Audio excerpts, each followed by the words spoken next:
All right, so get this. We've got two stories today. Okay. That deal with family grief and, well, let's just say some weird stuff. Interesting. And I gotta tell you, neither of these are your run-of-the-mill ghost stories. Yeah, you know what strikes me about these stories is how they get under our skin. Yeah. They tap into those deep-seated anxieties we all have about losing loved ones, our own identities, and facing the unknown. Exactly. Here goes the first story. So I heard this story when I was teaching at a small town school at Whitmore, Michigan. In a small, forgotten town, there lived an old woman named Martha. She was a kind but weary soul, raising her 8-year-old grandson, Henry, after his parents had died in a car accident. The boy was quiet, far too quiet for a child his age, and spent most of his time sitting in the garden, staring at the wilted flowers. When Martha's nephew, a young man named Peter, came to visit, he immediately sensed something was off. Henry's eyes didn't have the light of a child. They were hollow, distant, as if he was listening to something no one else could hear. One night, as they sat for dinner, Henry abruptly dropped his fork.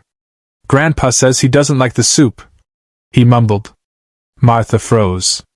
Her husband, Henry's grandfather, had been dead for nearly 3 years. She forced a smile and dismissed it as a child's imagination. Peter, however, couldn't shake the unease creeping into his chest. Later that evening, as Peter helped Martha wash the dishes, they heard a faint creak from upstairs. "Henry must have gone to bed early," Martha said. But when Peter went to check, Henry wasn't in bed. He was standing by the open window, one leg already perched on the sill. "Henry!" Peter shouted, rushing to pull the boy back. Henry's face was serene, almost tranquil, as he turned to Peter. "Grandpa says it's okay. He'll catch me." Peter yanked him away just in time, heart pounding. Henry didn't cry or protest. Instead, he laughed, a low, guttural sound that didn't belong in the throat of an 8-year-old. That night, Peter insisted they call a doctor, a therapist, anyone. But Martha refused. "It's just grief," she said, though her hands trembled as she poured her tea. The next day, Peter found Henry in the attic, sitting in the corner and whispering to someone who wasn't there. The air felt heavier up there, suffocating. Peter crouched beside him, trying to stay calm. "Henry, who are you talking to?" "Grandpa," the boy replied without hesitation. "He says he misses you too." Peter swallowed hard. "Henry, Grandpa's not here anymore." Henry turned to him then, and his eyes, they weren't a child's eyes. They were dark, ancient, filled with a knowing that made Peter's skin crawl. "He's not gone," Henry said. "He's inside me. He's waiting." Peter backed away, his mind racing. He confronted Martha that evening, telling her what Henry had said, what he'd seen. But Martha broke down, tears streaming down her face. "I know," she admitted. "I hear him too. Late at night, I hear Harold's voice calling to Henry. I thought it was just my mind playing tricks, but now—" Her voice trailed off, her expression one of sheer despair. That night, Peter made a decision. He stayed awake, watching over Henry as the boy slept. Around 3 a.m., the temperature in the room plummeted. Henry began to thrash in his sleep, murmuring unintelligibly. Then, his body went still, and his eyes snapped open. "Why are you trying to stop me?" Henry said, but it wasn't his voice. It was deeper, gravelly, unmistakably Harold's. "Grandpa?" Peter whispered, his voice shaking. "You were always the weak one, Peter," the voice sneered. "You never understood family. But Henry does. He's letting me stay." "Stay?" Peter asked, horrified. "Henry belongs to me now," Harold said through the boy's lips. "And soon Martha will too. We can all be together again." Peter didn't know where the courage came from, but he stepped forward. "You're not welcome here, Harold. Let Henry go." Henry's body convulsed, and the boy let out a scream that shook the walls. The lights flickered, and for a moment Peter swore he saw Harold's shadow, tall and looming, standing behind the child.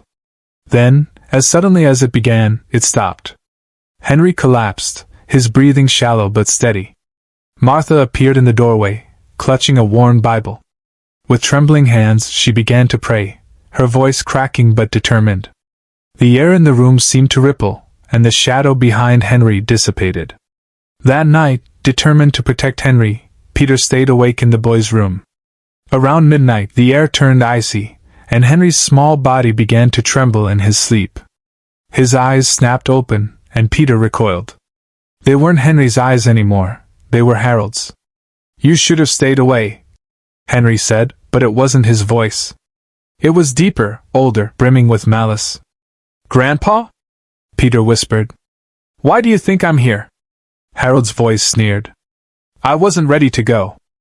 I needed a vessel, and Henry was willing to share." Peter felt his blood run cold. "Share?" Harold's laugh echoed through the room. "He's not strong enough to hold me alone. But now that you're here..." Henry's body convulsed, and his voice grew more desperate. "Help me!" Henry screamed, his own voice returning for a fleeting moment.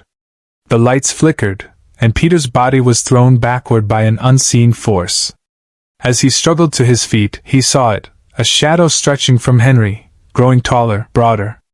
And then it split, part of it reaching for Peter. "No!"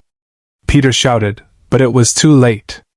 The shadow entered him, cold and suffocating. Memories that weren't his own flooded his mind, Harold's childhood, his marriage, his regrets. The sheer weight of the memories overwhelmed him, and he collapsed to his knees. When he opened his eyes, he was no longer entirely himself. He could feel Harold inside him, his thoughts merging with his own. Across the room, Henry sat up, his face pale and drained. "Grandpa's in both of us now," Henry whispered, his voice trembling. Peter stared at his hands, which didn't feel like his anymore. He could hear Harold's voice whispering in his mind, urging him to do things, to let him take control. Henry looked up, tears streaming down his face. "He says we'll be together forever." The next morning, Martha found them sitting silently at the kitchen table. Both of them turned to look at her with identical hollow stares, their faces unnervingly blank. "Good morning, Martha," they said in unison, their voices blending in a way that made her heart stop. She realized with dawning horror that Harold had found a way to live on, not in one body, but in two. And she knew she would never be able to look at her grandson, or her nephew, the same way again. The whispering house became silent after that, but it wasn't the silence of peace. It was the kind of silence that held secrets too terrifying to speak. Henry and Peter are still living in the same old house till today. That first story was really something else, guys. Now for the second story. I'm a substitute teacher for a class that doesn't exist. 1 week ago, I was interviewed for a job position as a substitute teacher in Orlando. I have a PhD in humanities and social sciences. I was not satisfied with my old job, so I thought I would take a break and find a temporary job pursuing my passion for the subject and teaching it. Everything seemed fine with the interview, and due to my professional attitude, I was offered the job on the spot. My ego was inflated for a second until a second thought hit me. Why was I hired right here on the spot? There must be other candidates for this job. Thinking back on the interview, I remember them saying that this class is particularly tough, not because of the demanding material that needs to be condensed and taught, but because of the class. Now I have no idea what they meant by that, so I shrugged it off at the time and continued the interview as usual. I probably should have asked what they meant by that statement, but it's too late now. The class is already in session, and I'm about to walk in. Except, there is no one here. Now I am accustomed to teenagers being late for class. Heck, even I used to be late for some classes back in my day. But there always were at least 5 people in the classroom. I walked outside to check if I was at the correct room. Social Sciences and Humanities, it read on the door. I walked back in and decided to wait. I am going to wait at least 10 minutes before walking out and reporting this to the headmaster, I thought to myself. Maybe 2 minutes passed, until I heard a faint noise coming from the hallway. Finally, someone is going to show up, I thought nervously. A kid opened the door. The movement of the arm as it opened the door looked animated. Behind the first kid marched the other students, 20 of them to be exact. They all walked in the same straight line, their steps synchronized and their movements robotic. All of them sat on their chairs in the exact same manner, at the exact same time, opened their notebooks in synchronization and lifted their heads at the exact same pace and started staring at me. Their eyes were wide open, none of them seemed to blink or react in any way. Just staring. I needed a second to comprehend what just happened. I quickly snapped back to reality and decided to ignore their antics. They must be pulling some kind of prank on me, I thought. Standing up, I reached for the attendance sheet that was laid on the desk. The kids started writing something down in their notebooks, but I paid no attention to them. They were probably just doodling waiting for the class to start. When I saw the attendance sheet, I was quite shocked. There were no names. Now I have no problem asking each person what their name is, but it would have been a bit of a help if the teacher before me left some kind of notes or marks. Sorry guys, give me just a moment, I said to the kids and reached for the other files on the desk. There are no names here either, no grades, nothing. At this point I felt a chill in my spine. I felt that something is wrong, and I needed to get out of there. I will be back shortly, please remain seated, I said to the kids and quickly paced to the door with long steps. As my hand reached for the door handle, I saw it disappear right in front of me. I stood there in shock with my hand clutching nothing but the air. I kept my glance right in front of me. I dared not turn around. I could feel that something was watching me with intense malice, and if I turned around, it would be the death of me. A voice snapped from one of the students. Please, Mr. Morris, let's continue from where Mr. Bennett left off. The voice sounded robotic, like a text-to-speech app coming from a phone. But I know for certain that it wasn't a phone, it was one of the students. I mustered up the courage to face the students. Their heads tilted forward and were staring at me more intensely than before. Where did Mr. Bennett stop? I asked nervously, panicking from the inside and glancing around the room for any way out. The room was filled with nothing but silence, no response, nothing. My eyes turned to the windows. I swear that you could see the school entrance and the gate from here, but now, there was nothing. Just an endless patch of grass extending beyond my vision. I am trapped here. The clock on the wall has 20 minutes left until the class ends. The tables are filled with the same notebooks, open on the same page, and the kids are growing more and more unsettling to look at. It's as if I'm looking at predatorial hunger in their eyes. From a safe distance I dared to look at one of the notebooks open on the desk. It read, Mr. Morris teaches about the flavor of fear and helplessness. As I read this I shook to my core. I didn't want to, but I continued reading past the title. Mr. Morris walks into the classroom to realize that we are not here, but in fact we are. He starts off by doubting our attendance and thinking it's a prank when in fact it is not. His smell of doubt helped us find our way to the classroom. He continues to grow in doubt and fear, reaches for the door, looks around for an escape. His fear and helplessness grows, my hunger grows. I stopped reading and instinctively pulled back as fast as I could. My body slammed roughly against the wall. My heart is beating out of my chest and my eyes are hyper-fixated on any movement that may come from the students or anywhere in my peripheral vision. Their eyes opened even wider. A grin so atrocious filled their faces and their hands were clawing the tables tightly.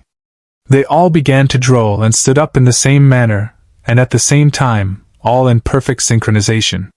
I am beyond terrified and shaking. I can't move. I feel like a deer in headlights and the car keeps approaching closer and closer and closer. My mouth can't muster up a sound and I can feel the end of me coming. The students are approaching closer and closer, one small step at a time. Their faces are growing bigger and more grotesque with each step. Life is ending. I am going to die. Please God save me. Please a miracle, anything. And then the bell rang. The kids that have gotten so close to me suddenly turned around for the door and opened it. They all left in the same robotic manner, exiting the door one by one without even turning their heads to look at me. The second I saw the last student leave, I ran for the door and never looked back. As far as I know now, the school is still open and there is a new job posting for a substitute teacher. If you ever come across one and are hired on the spot, do yourself a favor and run as quickly as possible and never return. If you are loving listening to us so far, please subscribe and comment to keep encouraging us. Now let's summarize these stories to those of us who didn't understand some parts of it. First up, we've got the whisper of grandfather's voice. Okay. So imagine a small town, Okay. an older woman named Martha raising her grandson Henry after a really awful tragedy. All right. But Henry, Yeah. something's just off about him. What is it? He's withdrawn, keeps to himself, and it's like he's always listening to something nobody else can hear. That listening thing really jumps out at me. Yeah. Makes you think about the psychological effects of grief, especially on a kid. Mm-hmm. It's almost like those cases you read about where a child dealing with trauma creates an imaginary friend to cope. Could that be what's happening with Henry, or is there something more, Right. something supernatural going on? And then you've got Peter Martha's nephew, Okay. who's in town visiting right away. He picks up on how strange Henry's acting. Okay. And he becomes our eyes and ears in this whole thing, the voice of reason as things get weirder and weirder. I see what you mean. Peter's reactions kind of ground the story. Yeah. He's skeptical at first, then worried, and eventually he's flat out terrified by what he sees. Yeah, He's basically asking the same questions we would if we were there. totally. So one night they're all having dinner, Okay. and out of nowhere, Henry just drops his fork and says, "Grandpa says he doesn't like the soup." Whoa, hold on. Now, Henry's grandfather, Harold, has been dead for 3 years. Okay. Martha tries to play it off, but Peter, Yeah. he is seriously freaked out. Did he just say his dead grandpa didn't like the soup? Yeah. That's not your everyday dinner conversation. All right. It makes you wonder, though. Yeah. Food, especially when someone's grieving, can hold a lot of meaning. Think about all those family traditions and memories tied to meals. Right. Maybe it's not just about the soup. Maybe it's Harold's way of making his presence felt, Yeah. you know? Things escalate quickly from there. Later that night, Peter finds Henry sleepwalking, Oh, no! standing on the window ledge. Oh, my God. And get this, Henry's saying, "Grandpa says it's okay, he'll catch me." Oh, wow. Peter manages to yank him back just in time, but Henry just lets out this creepy, adult-sounding laugh. I'm getting chills just thinking about it. Okay, that laugh is where things take a turn. Yeah. It's not just a kid's imagination anymore. Right. It goes beyond typical grieving. You have to wonder, is something else at play here? Yeah. Is it possession, some kind of dark influence? Right. The story does a great job of keeping us guessing. Later on, Peter finds Henry up in the attic, whispering to an empty corner. Oh, jeez. The whole atmosphere is heavy, almost suffocating. Really? When Peter asks who he's talking to, Henry just says, "Grandpa." Then with this eerie look in his eyes, he tells Peter, "He's not gone. He's inside me. He's waiting." That scene taps into our deepest fears, doesn't it? Yeah. The thought of something unseen inhabiting a loved one, stealing their identity. It also makes you think about unresolved grief, how some people would do anything to hold on to their loved ones even after they're gone. Peter is losing it at this point. He confronts Martha, but she breaks down, admitting she's been hearing Harold's voice too. So Peter decides he needs to protect Henry. Okay. He stays up all night watching over him, and that's when things get really scary. The temperature plummets. Henry starts thrashing, and then his eyes fly open, but it's not Henry's voice that comes out. It's deep, gravelly. It's Harold. No, that's just terrifying. I know, right? It's like we've gone from spooky whispers to full-blown possession. Right. And the things Harold says, they reveal a lot about the family dynamics. Yeah. He tells Peter, "You were always the weak one. You never understood family." Whoa. There's a bitterness there. Like, Harold felt misunderstood in life. Yeah. Do you think he's trying to get revenge now, or is it something else? And now through Henry, it's like he's trying to force this twisted family reunion. Yeah. He wants control, even if it means doing it this way. Harold tells Peter that Henry belongs to him and that Martha will be his soon too. Talk about a messed up family bond. Right. This isn't love. It's pure manipulation using grief as a weapon. Right. I mean, what lengths will this grandfather go to? Out of pure courage, Peter tries to reason with Harold telling him to leave Henry alone. Okay. But that just makes Henry's body convulse violently. The lights start flickering, and for a split second, Peter sees Harold's shadow looming behind the boy. Oh my gosh. It's like something out of a horror movie. It's like the story is giving a visual form to the unseen force, bringing it to life. Yeah. That shadow makes it even more menacing, don't you think? Oh, absolutely. But what is this entity exactly? Is it a ghost, a demon, or is it something else entirely? Right. It's brilliant how the story keeps that mystery going. And just then, Martha comes in holding a Bible and starts praying. Her voice is trembling, but you can hear the strength in it. As she prays, the shadow behind Henry starts to fade. It's almost like... Hold on, that's interesting. It's like her faith, the Bible itself becomes a shield against this darkness. Yeah. It makes you think about the power of belief and how it might actually work against something supernatural. Right. But it also raises questions. If prayer can weaken this thing, what does that tell us about what it is and how to fight it? Right. It's like another layer of the story adding to the creepiness, but the relief doesn't last. Peter, wanting to protect Henry, stays with him that night, and around midnight it happens again. Oh. The air turns icy, Henry starts shaking, and then his eyes open, revealing Harold's evil stare. It's even scarier this time, right? Oh, yeah. Like, Harold is stronger now, more sure of himself. He taunts Peter, saying, I wasn't ready to go, I needed a vessel. And Henry was willing to share. Jeez. That idea of sharing a body, of being trapped with another consciousness, it's a nightmare come true. Totally. And just when you think it can't get any worse, Harold drops a bomb. He says Henry isn't strong enough to hold him alone, but now that Peter's there... Oh, no, that's just chilling. He's saying he needs more power. Yeah. And he sees Peter as the key. Yeah. The shadow stretches out from Henry toward Peter, and even though Peter tries to fight it, the shadow enters him, flooding his mind with Harold's memories. It's like the ultimate violation being invaded like that. Right. And it makes you think about how easily our identities can get blurred or even erased. It's a common theme in horror, but it's so effective here. Absolutely. And the aftermath, that's just as disturbing. The next morning, Martha finds Henry and Peter sitting at the kitchen table. They both turn to her with these blank, identical stares and in unison, "Good morning, Martha." I mean, what does that even mean? Did Harold get what he wanted? It's like he achieved his twisted version of family, but at a horrifying cost. Both Henry and Peter are trapped. Their individual selves swallowed up by Harold's control, and the story ends with this line. The whispering house became silent after that, but it wasn't the silence of peace, it was the kind of silence that held secrets too terrifying to speak. It leaves you with this lingering dread, wondering what happened to Martha, Henry, and Peter, all bound to Harold's vengeful spirit. It's a fantastic ending because it leaves so much to our imagination. Yeah. It makes you think about the true nature of family, the lines between life and death, and how grief can manifest in truly disturbing ways. Okay, let's take a breath and switch gears a bit. Our second story, I'm a substitute teacher for a class that doesn't exist, is different in tone and style. Okay. But it also deals with ordinary lives getting invaded by the unexpected unseen forces at work, and how those experiences can leave lasting scars. This story plays with our expectations in a really clever way. Right. We meet the narrator, who's got a PhD, no less, and he's excited about this new substitute teaching gig.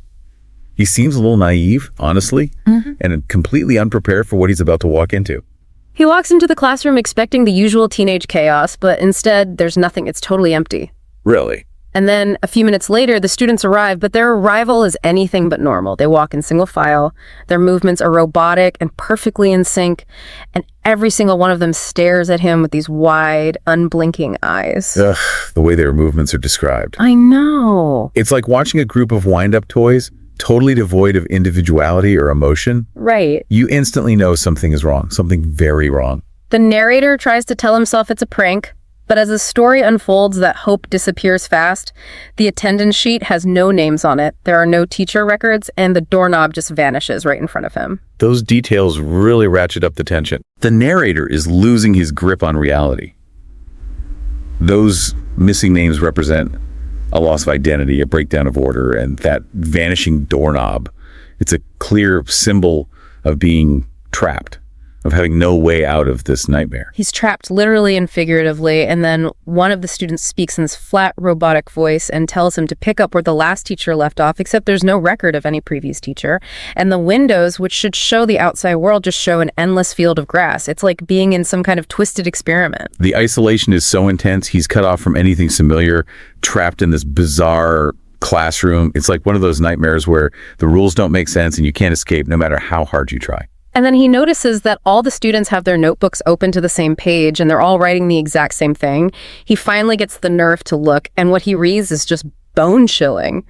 Mr. Morris teaches about the flavor of fear and helplessness. It's like they know exactly how terrified he is, and they're feeding off of it. That's where things get really meta, right? Yeah. It's like the story's breaking the fourth wall, telling us that the narrator isn't just some random guy who wandered into a creepy situation.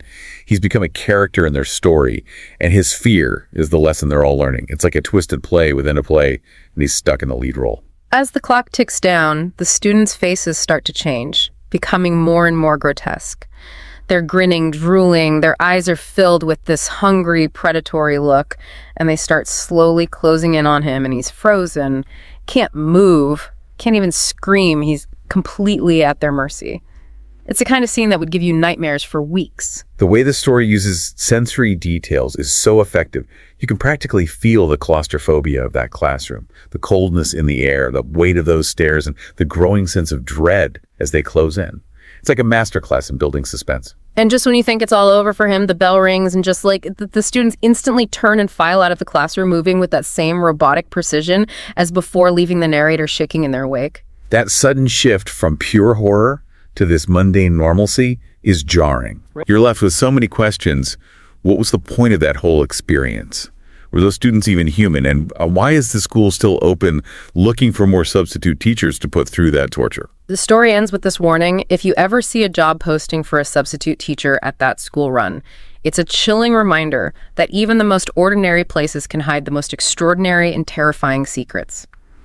So we've got these two stories, totally different in style, but both messed with our heads, right? They both have this idea of everyday people getting sucked into these insane situations. Exactly. And it makes you wonder, what forces are really at play in our lives? Yeah. Are there things happening around us that we just don't understand, or are we just pawns in some grand cosmic game? Both stories really get under your skin. It's like they're saying, hey, you think you're safe in your normal life? Think again. Right. They both explore these deep-seated fears. We all have the fear of losing ourselves, of losing control, and of the unknown creeping into our lives when we least expect it. The whisper of grandfather's voice is all about family ties and how those ties can become twisted and corrupted by grief, guilt, and even revenge. It's like Harold the grandfather can't let go. He needs to maintain control, even if it means manipulating his family from beyond the grave. It raises the question, is it truly love that's driving him, or is it something much darker, something possessive and destructive? And that ending with Henry and Peter both speaking in unison, it's left open to interpretation.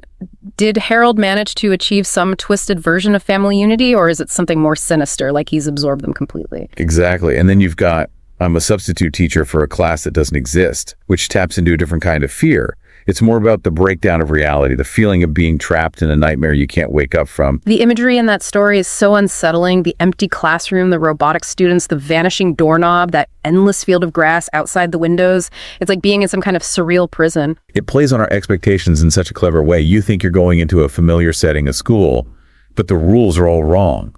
There's no logic, no escape. And that notebook entry where the students are writing about the flavor of fear and helplessness. It's like they're aware of their role in this twisted experiment, and the narrator is just a specimen for them to observe.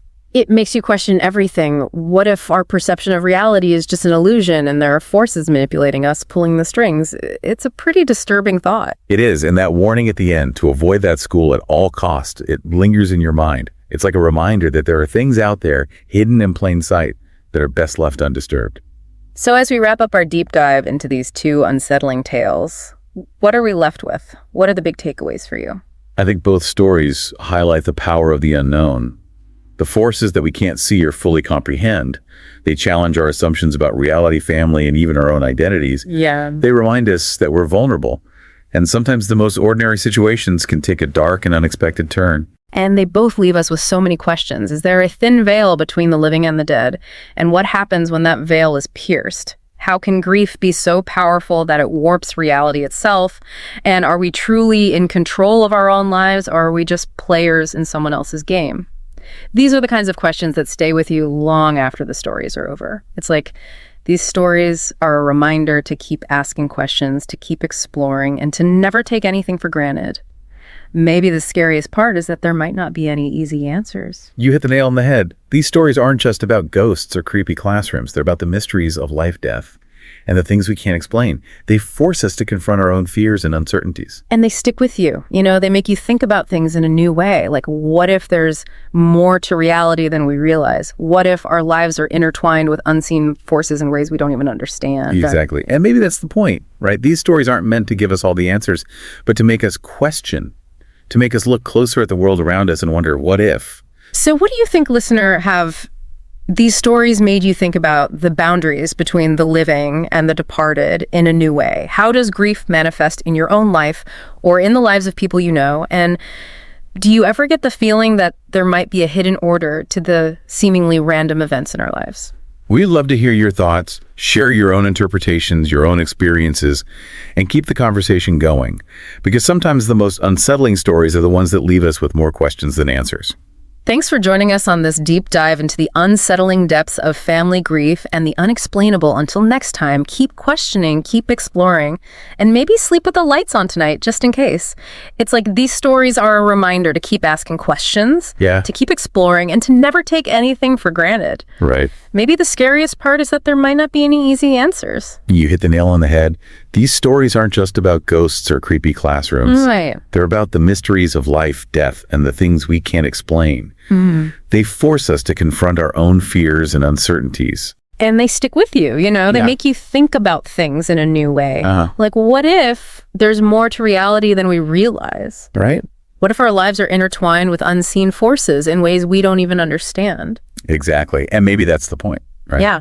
These stories aren't meant to give us all the answers, but to make us question, to make us look closer at the world around us and wonder, what if? So what do you think, listener, have these stories made you think about the boundaries between the living and the departed in a new way? How does grief manifest in your own life or in the lives of people you know? And do you ever get the feeling that there might be a hidden order to the seemingly random events in our lives? We'd love to hear your thoughts, share your own interpretations, your own experiences, and keep the conversation going. Because sometimes the most unsettling stories are the ones that leave us with more questions than answers.